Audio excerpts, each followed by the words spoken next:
ഇറാഖിൽ 13 വയസ്സ് കല്യാണം കഴിക്കാനല്ലേ, ഇവിടെ ഇപ്പം 15 വയസ്സാക്കി കൊടുത്തിട്ടുണ്ട്.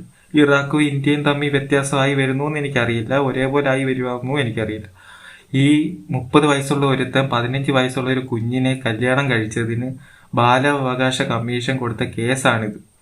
അതിനെ എതിരെയാണ് ഈ ഹർജി തള്ളിക്കളഞ്ഞിട്ട് ഈ റൂള് കൊണ്ടുവന്നത്. 15 വയസ്സുള്ള പെൺകുട്ടിക്കും കല്യാണം കഴിക്കാം. ഇനിയും കുഴിയിലോട്ട് കാല് നീട്ടിയിരിക്കുന്നവന്മാരും 90 വയസ്സായവന്മാര് വരെ ഇനിയും 15 വയസ്സുള്ള കുട്ടിയെ ഇന്ത്യയിൽ കല്യാണം കഴിക്കും അല്ലേ. അത് പേരൻസ് കെട്ടിച്ചു കൊടുക്കാൻ വേണ്ടി പേരൻസ് ഇവിടെ വെയിറ്റിംഗ് ആണ്. ഈ റൂൾ എന്തുകൊണ്ട് വന്നെന്ന് എനിക്കറിയില്ല. ഇത് ഒരു ടീനേജ് അല്ലേ, ഈ സുപ്രീം കോടതി ഇരിക്കുന്ന ജഡ്ജിമാർക്ക് അറിയാം ഈ ടീനേജ് എന്നൊരു ഏജ് എന്താണ്, അതായത് ഈ കുട്ടികളുടെ ഏജ് എന്താണെന്നറിയാം, അഡോളസൻസ് ഏജ് എന്താണെന്നറിയാം അല്ലേ.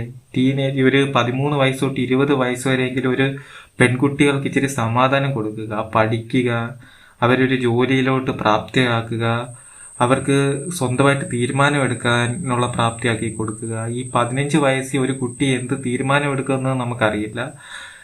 അതിന്റെ പേരൻസ് പറയുന്ന കേട്ട് ആ കുഞ്ഞിന്റെ ഭാവി നശിപ്പിച്ച് ഏതേലും ഒരു കാലമാടന് കെട്ടിച്ചു കൊടുക്കുകയാണല്ലേ 15 വയസ്സിൽ തന്നെ. ഈ 15 വയസ്സിൽ കെട്ടാൻ വരുന്നത് ലോക ഫ്രോഡുകളായിരിക്കും.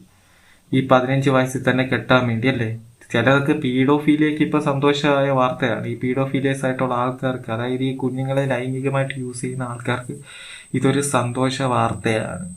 ഇനിയും മതം മാറിയോ ഇല്ലെങ്കിൽ മതത്തിൽ നിന്ന് തന്നോ 15 വയസ്സുള്ള കുട്ടിയെ കല്യാണം കഴിക്കാം. കോടതി പോലും എതിര് പറയുന്നില്ല. അപ്പൊ ഈ പോസ്കോ ഏജ് മാറിയോ? 15 വയസ്സിന് താഴെ ആയിരിക്കുമല്ലോ ഇനിയും പോസ്കോ ഏജ് എന്ന് പറഞ്ഞ. എന്തൊരു രാജ്യമെന്തോ, എന്തൊരു സുപ്രീം കോടതി. കോൺഗ്രസ് പാർട്ടിയും കമ്മ്യൂണിസ്റ്റ് പാർട്ടിയും ഇവിടുത്തെ കുറെ ഫെമിനിസ്റ്റുകളും സ്ത്രീ സുരക്ഷാ വകുപ്പുകളും ഈ 15 വയസ്സായ കുട്ടികളെ കല്യാണം കഴിക്കുന്നതിന് ഇനിയും തടസ്സമില്ല എന്ന് പറഞ്ഞ കോടതിക്കെതിരെ പ്രതിഷേധിക്കുമെന്ന് ഞാൻ പ്രതീക്ഷിച്ചുകൊള്ളും.